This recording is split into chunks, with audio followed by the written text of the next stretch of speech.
We now welcome in Saints Hall of Famer, Fox 8 Saints analyst Deuce McAllister. Deuce, just heard from Spencer Rattler, his head coach, one of his top receivers today in Bub Means.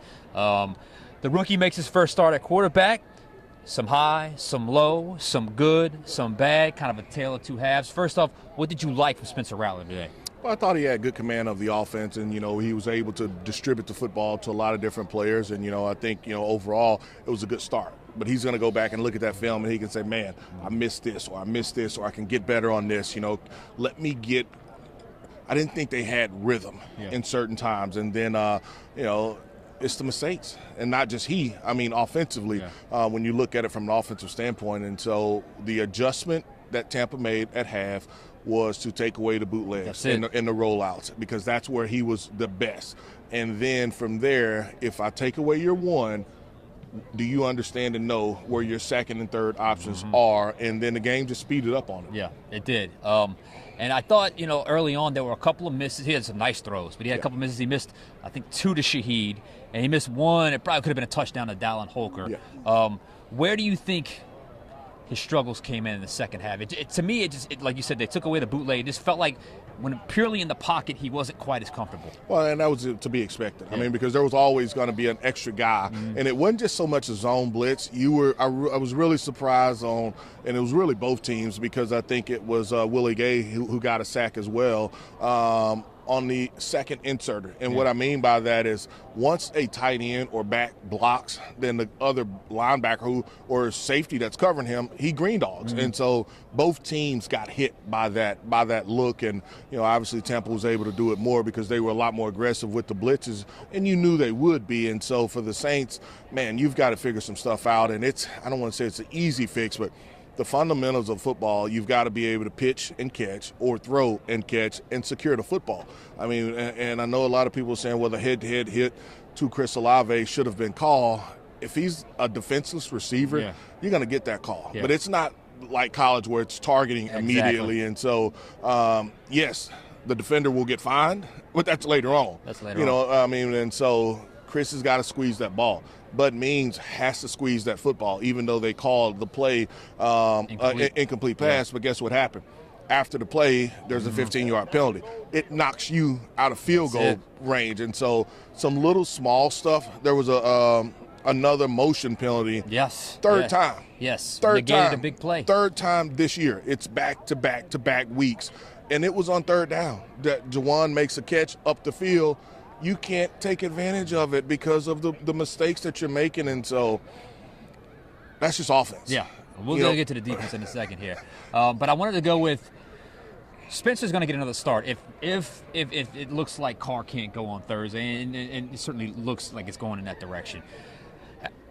Rattler, I think, has earned the other start. But I think what today showed is, and I speak more to the fan base here because we know the excitement around Rattler, I think a quarterback controversy is not going to happen. I still think this is firmly Derek Carr's team. No, this is Derek's team. I mean, it's good to know that he can go out and perform, to get him some experience. You didn't want it to be in a loss, but I still think this is Derek's team. And, there's we'll call them growing pains. And Spencer got an opportunity to go and perform and play, but this is Derek's team. Yeah, I think that's pretty obvious. Other side of the ball, which if you talk to Dennis Allen, which was what he was most furious about, called it atrocious, the tackling today. Tackling. Deuce, there's a throw, a little check down to a back in the flat. There's a jet sweep. It just, every time the ball went short into the flat area near the sideline, I don't know where the defenders were. And if they could get there, they weren't making the tackle, but a lot of times they weren't even getting there. What did you see from the tackling today? Well, I saw poor angles. I saw, I don't want to call it misalignment, because I think most of the time you were in the right area or right spot. But instead of wrapping up, you tried to butt down. On one play that you talk about, particularly the Godwin, that ball didn't go down the field 2 yards. No. He caught it for a 1 to 2 yard gain. Ends up like a plus 53, plus 54 yard touchdown. And one defender comes in, tries to butt him down. One defender goes in to punch the ball out, but nobody wraps up. Willie Gay is coming in to make the initial, but he forces him back inside, and it's just trouble. And then you talk about the long run. There were probably 5 guys that had a shot to make the tackle, and nobody was able to bring him down. And, I mean, I don't want to call it back-to-back weeks, but you go back to an Atlanta game as well. I mean, there was, when the big backs have been there, we've had trouble bringing them down. And I don't want to just say it was the big backs, but, man, you're too good of a defense to allow that to happen. And, at some point I think D.A. mentioned it. I got to look in the mirror. Yeah. I got to look in the mirror. Yeah. Put up 51 points the Bucs did today. That's a lot in front of this home crowd. And they were pretty stunned about what happened. All right.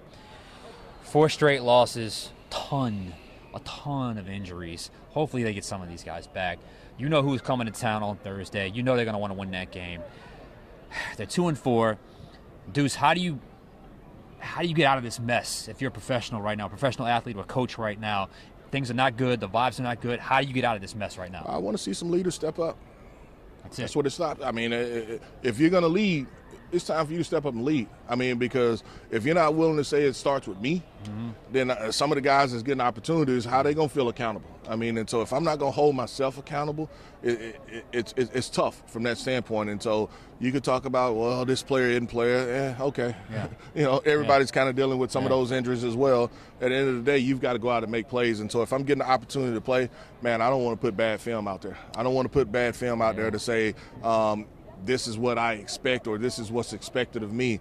I want an opportunity to continue to play. Leadership comes through not only when times are good, but perhaps more so when times are bad. And hopefully some leaders can arise here with the Saints. Deuce McAllister, thank you so much.